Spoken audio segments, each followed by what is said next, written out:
Hey everyone, welcome to this episode where we're diving into some serious geopolitical developments in the Middle East. Today, we're exploring the recent attacks by Yemen's Houthi rebels on Saudi Arabia and the potential implications for the region. It's a complex situation with a lot of moving parts, so let's break it down and add some commentary along the way.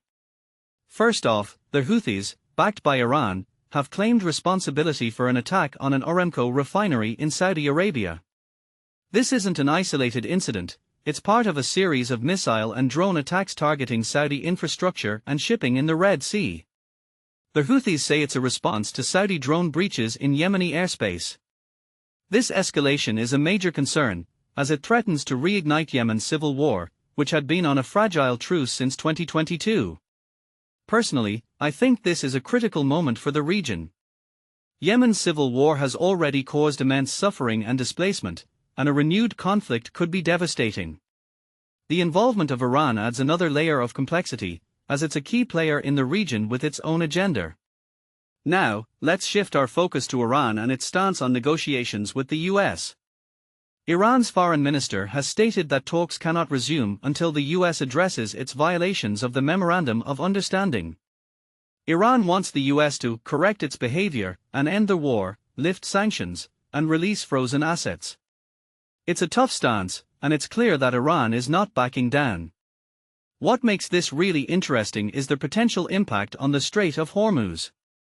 Iran has made it clear that the strait won't open until its demands are met. This waterway is crucial for global oil and gas supplies, and any disruption could have massive economic consequences.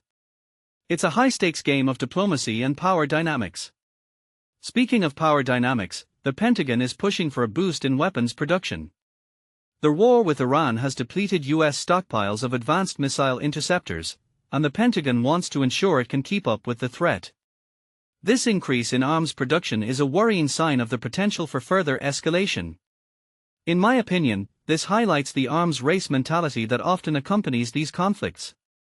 It's a vicious cycle where more weapons are seen as the solution, but it only serves to perpetuate the cycle of violence.